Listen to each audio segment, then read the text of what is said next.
Começa agora mais um Papo das Sisters. E hoje, atendendo a muitos pedidos, olha o que a gente trouxe. Dr. Eduardo Sucupira, o melhor cirurgião plástico do Rio de Janeiro. Hoje a gente trouxe o Dr. Eduardo aqui. Queria desde já te agradecer pelo carinho, dizer que a gente está muito feliz.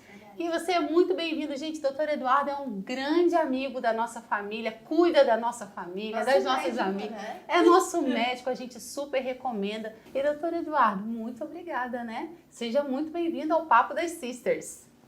Muito obrigado, Carol. Muito obrigado, Babi. Muito obrigado pela oportunidade de estar participando e de fazer parte desse projeto de vocês tão bacana, tão informativo e que pode elucidar tantas questões para todo mundo, né? É verdade, gente. O Dr. Eduardo, ele é especialista e membro titular da Sociedade Brasileira de Cirurgia Plástica. Não é qualquer um não, viu, gente? Papo das Sisters só vem os tops mesmo, os melhores. E nós já vamos começar o nosso bate-papo perguntando se essa pandemia fez a procura da cirurgia plástica aumentar ou diminuir. Olha, eu digo para vocês que inicialmente houve uma redução drástica, né? Então, zerou-se o número de cirurgias plásticas, paulatinamente a procura se restabeleceu, né? Com o fato, naturalmente, das pessoas não poderem viajar, não poderem se locomover até os seus locais de trabalho, e aí o volume, a procura foi razoavelmente aumentando, mas eu considero para vocês agora que nesse momento aqui agora a gente vive um período de normalidade no sentido da procura pela cirurgia plástica. Sem contar que na pandemia, fala aí, gente, isso aconteceu só comigo, com a Carol?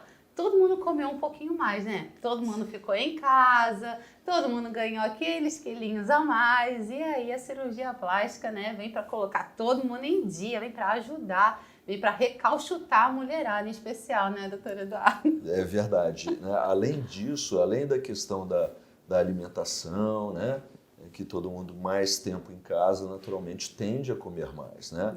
Mas também teve uma outra questão, que foi o fato da necessidade de nós nos comunicarmos através dos computadores, das telas de computador, das telas de celular. Então acaba que nós nos vemos mais, né? Então existe uma procura nesse sentido de reparar, às vezes, mínimos detalhes que às vezes não eram tão evidentes, né? Mas que as pessoas passaram a prestar mais atenção em função da imagem aumentada, né? Exato, e as pessoas se veem com mais detalhe, com um nível maior de detalhamento, apontam defeitos em si e em outras pessoas. Então, quer dizer, isso acabou se tornando uma demanda aumentada, né? E qualquer um pode fazer cirurgia plástica? Há alguma contraindicação? Há um limite de idade? Existe a possibilidade para todo mundo, né? E agora, a limitação dessa intervenção, ela depende naturalmente das condições de saúde. Então, as condições de saúde é que possibilitam ou não a realização de uma cirurgia plástica. A cirurgia plástica está aí para ajudar a todos que realmente necessitarem, a cirurgia plástica está aí para isso. E doutor, você já se pegou a fazer alguma cirurgia? Já disse que não ia operar? Isso é delicado, né, Carol? Mas, assim, naturalmente, você pode imaginar que a gente, hoje em dia, naturalmente, o público que a gente recebe, ele se parece entre si, né? Então, raramente nós temos solicitações aberrantes. Mas eu já recebi, sim. Às vezes, a própria pessoa não tem noção de como se parece, na verdade. Então, ela tem uma dificuldade da verificação da sua imagem e a confirmação da imagem com o que, de fato, ela é. Então, pessoas que querem preenchedores, o uso de preenchedores de uma forma excessiva, acaba que elas não ficarão melhores quando se faz o uso de preenchedores de uma forma excessiva, né? Então, o paciente ele pode até ficar menos flácido, com uma quantidade menor de depressões, mas nem por isso parecerão melhores. Sim. Então, nós, humanos, nós somos feitos de luz e sombra, né? Então, assim, nós temos concavidades e convexidades. E é através disso que se forma a imagem, né? Então, a questão é você usar o correto na medida exata, no lugar certo, O né? equilíbrio é tudo. É aquela história, fazer sempre a coisa certa. Eu acho que é por aí. Então, cabe a mim, me colocando no lugar do paciente, colocar a minha capacidade, a qualificação técnica a serviço daquilo que ele deseja, Unir tudo. sem, no entanto, prejudicá-lo. Então, Sim. assim, não posso produzir alguma coisa que eu acho aberrante. Então, me cabe aí também, é papel do médico, esclarecer, né? Então, oferecer informação para tentar fazer com que o paciente compreenda que existem também limitações e que a cirurgia plástica não é uma mágica. Porque é claro que a cirurgia plástica, ela vai nos ajudar, né, a resgatar algumas coisas, assim. Mas, se a gente não estiver bem, se a gente não tiver a visão correta de quem somos e de que nós temos valor, de que nós somos lindos e cada um tem um tipo de beleza, né, tem um perfil, tem um padrão, se a gente não se aceitar, nunca vai ser suficiente um procedimento estético, uma cirurgia plástica. A pessoa não vai parar nunca e ao invés de ficar melhor, de fazer pequenas correções e harmonizações, ela vai causar um problema ainda maior, porque aí sim vai causar um desequilíbrio total. Não há dúvida, essa é a mais pura verdade. Então, assim, o importante é a gente desenvolver e ter a consciência de saber que a beleza é ser o que se é. Então, a beleza, ela está também na autoconfiança, né? Então, naturalmente, existem inúmeras pessoas muito belas, interessantíssimas, mas eu acho que, assim, às vezes uma pessoa que é extremamente bela, ela nem transparece aquela beleza toda. Então, eu, às vezes, eu posso dizer a vocês que me atrai muito mais uma pessoa confiante, que desenvolve as suas capacidades e que transparece aquilo e que tem o conhecimento como a base daquilo que é e tudo. Então, porque aí você pode minimizar elementos seus que não te agradem muito ou que não sejam muito padrão, né? E ao mesmo tempo reforçar elementos da beleza que se pode dar uma maior relevância a isso. Então, eu acho que é sim um pouco isso. Então, assim, aqui nós temos dois exemplos de mulheres belíssimas, uma morena, outra loira, e cada qual, na sua forma, tem aquilo que mais ressalta. Então, assim, eu acho que é um pouco por aí. A gente não pode querer ser o outro, né? Então, assim, senão é isso que você diz. Mesmo a mais bela pessoa, o mais belo que seja, sempre haverá alguém também que pode ser um objeto de desejo de ser como outra pessoa, né? Todo mundo quer ter aquele padrãozinho. Então eu vejo muitas meninas assim com problema de alimentação, com problema de saúde, indo para um outro lado em nome de uma estética que às vezes nem se alcança e perdendo saúde, ficando realmente doente. Eu diria o seguinte, as redes sociais têm um papel super importante de uma forma geral, que tem a sua positividade, mas também para determinados indivíduos pode oferecer um papel às vezes até nefasto, justamente por conta desse termo que é realizar a comparação com outros, com a vida dos outros. Então, hoje em dia, inclusive, existem alguns países, e o pioneiro deles é a Finlândia, onde que, para que se exponha uma foto do ponto de vista médico, é importante a declaração do profissional de que não houve qualquer tipo de manipulação sobre aquela fotografia, porque senão você estimula uma busca incessante por aquilo que não é o real, um padrão inalcançável de beleza. E isso pode provocar comportamentos sociais e psicológicos nefastos para os pacientes. E a gente cai naquela mesma questão. E sabe, isso é tão interessante que a Carol está falando, que a gente está conversando sobre redes sociais, né? Porque hoje a gente tem os famosos filtros. Inclusive eu tenho um filtro Babi Rangel lá, mas é mais de maquiagem, assim, que de vez em quando salva a nossa pele, né? Mães da vida real entenderão. Mas eu acho muito interessante que tem alguns filtros que modificam, gente, a pessoa de uma maneira assustadora. E isso muda muito as características naturais da pessoa, né? Tem muito filtro assim que eu olho e falo, eu vejo as minhas amigas ali e falo, é ela? Meu Deus! Não, que filtro é esse?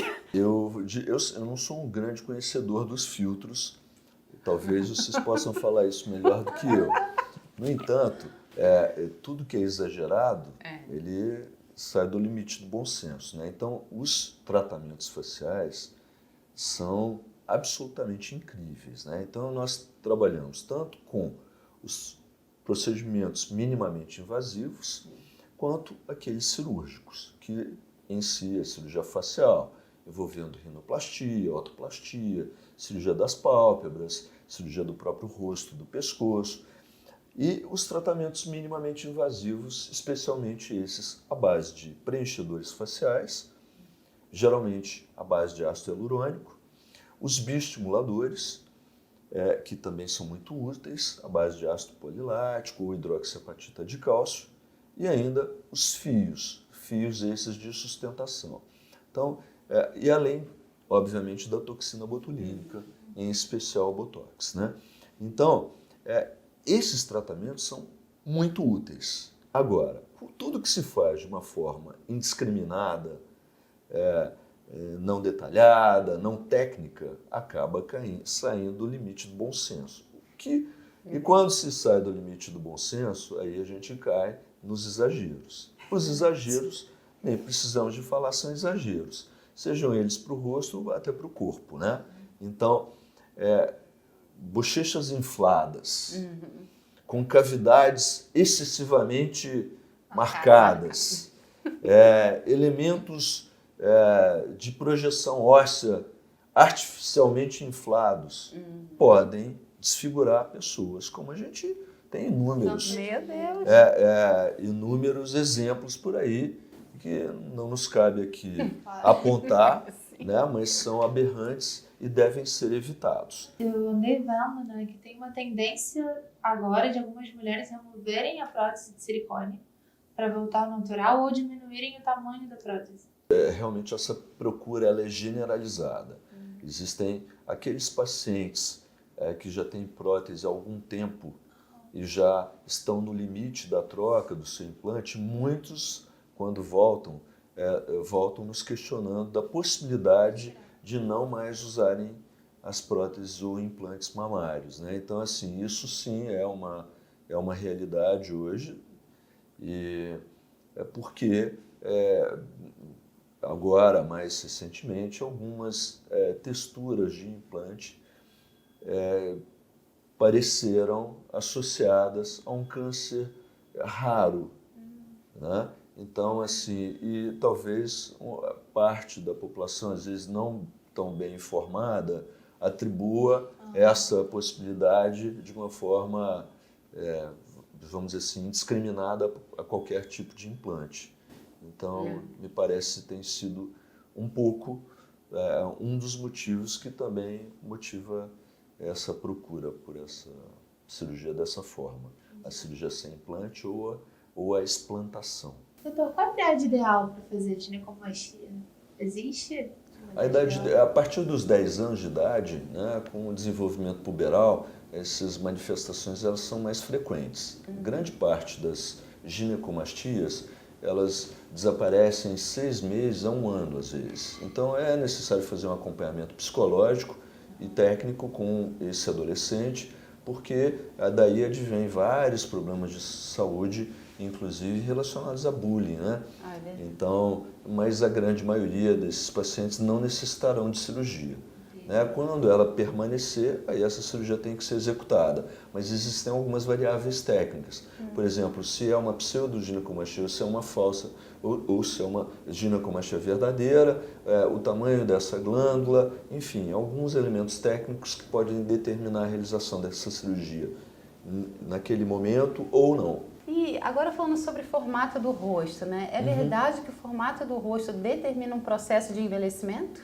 O processo de envelhecimento ele tem seus vetores já, né? Então, assim, o fato da gente perder colágeno e a qualidade cutânea, além do descenso dos tecidos, da gordura, da frouxidão ligamentar e do efeito gravitacional, então ele vai determinar aquele descenso. O peso dessas estruturas, ou como essa ossatura ela vai se descalcificar, etc. e tal, ela pode ser mais ou menos intensa a depender especialmente nos hábitos de vida do paciente. Então, hábitos de vida são fundamentais no processo e determinam o envelhecimento. Um paciente que consome álcool em doses mais, vamos dizer assim, mais generosas, ou ou tabagismo, né? Ao fumar, ele acaba desqualificando a qualidade, a pele. Então, a gente tem esses elementos, eles são mais importantes do que propriamente formato de rosto. Agora, rostos mais volumosos, apesar da gente não verificar, às vezes, a flacidez em si, até porque existe um conteúdo que distende o tecido, por outro lado, como o volume é um pouco mais intenso, então esses volumes eles acabam sofrendo o efeito da gravidade e acabam, vamos dizer assim, piorando a condição do rosto. Então, um rosto mais magro, ele pode ter uma flacidez mais aparente, mas um rosto mais volumoso acaba tendo volumes descendo, né, pitosando, caindo com mais força. Alguma inovação chegando na cirurgia plástica? Sempre inovações estão acontecendo, a medicina não para, né? Então, no ramo, por exemplo, na área de procedimentos minimamente invasivos, sempre existe um preenchedor que fica mais qualificado, está sendo desenvolvido, algum tipo de associação com outro elemento também. Então, isso correntemente vem sendo, vamos dizer assim, desenvolvido. Além disso, existem inovações técnicas. Por exemplo, usa-se muita gordura hoje. Então, a forma de obtenção da gordura, recentemente a gente inclusive recebeu a solicitação de uma avaliação de um equipamento a laser que atuaria na obtenção da gordura e qualificaria essa gordura que seria injetada. Então, teria uma gordura de qualidade melhor para que fosse injetada. Então, estamos ainda no ramo dessa investigação, mas é um outro ramo do desenvolvimento técnico agregado à cirurgia plástica. Além disso, todos esses equipamentos relacionados ao ultrassom focalizado, macrofocado, microfocado, são técnicas hoje já bastante utilizadas e que vêm sendo apuradas a cada dia que passa. Né? E agora a minha pergunta é uma pergunta que muitas pessoas não falam abertamente, mas a gente sabe que é uma dúvida muito frequente em relação à cirurgia íntima, né? Ainda há muita procura por cirurgia íntima. Quem procura mais? São os homens ou as mulheres? A cirurgia íntima ela é super procurada. Hoje em dia é um dos carros-chefes na cirurgia plástica. Então, até porque é feita com muita delicadeza, né? E assim como o cirurgião plástico aborda todos os tecidos faciais, né?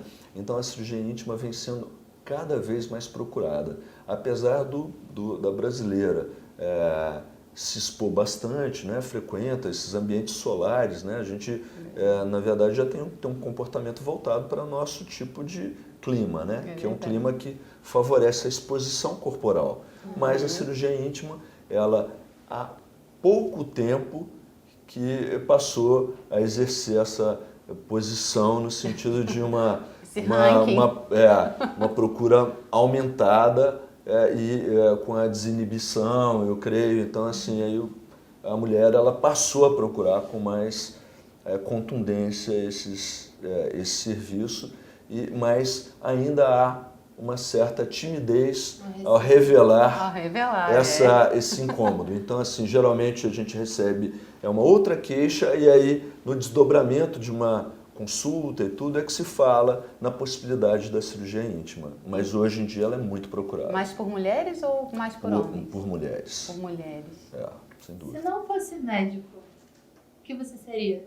Olha, uma pergunta interessante, viu, Carol e Babi? Eu admiro enormemente a profissão do jornalista. Então, assim, se é algo que me faz admirar, e é um profissional que eu considero assim extremamente necessário, porque nos dá o conhecimento, a verdade, é um bom jornalista. Então, um jornalismo com ética e qualidade, eu acho que ele é essencial para uma comunidade, uma população, um país saudável. Então, eu diria para vocês que se eu não fosse médico, cirurgião plástico, eu gostaria de exercer a profissão de jornalista com muita honra. Gente, infelizmente o nosso tempo já está chegando ao fim, mas eu gostaria muito que o Dr. Eduardo falasse conosco sobre a fábula da cigarra e da formiga.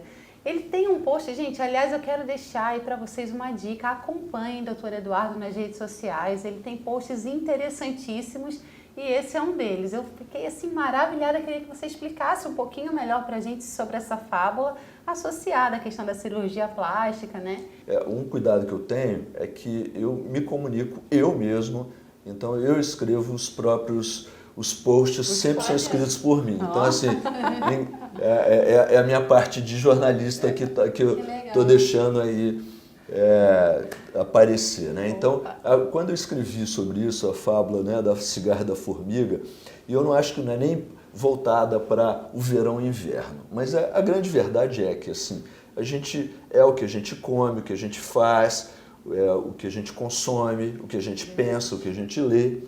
Então, é tudo um pouco disso. Então, se a gente descuidar hoje, amanhã a gente vai ter o resultado desfavorável do descuido conosco em todas essas áreas, né? Então, seja no social, enfim, no conhecimento, na própria alimentação, né? No cuidado próprio com que a gente tem no dia a dia conosco. Então, eu acho que é tudo muito importante, a gente ter atenção para o que a gente faz hoje. Então, é importante a atenção ao hoje para que amanhã a gente possa colher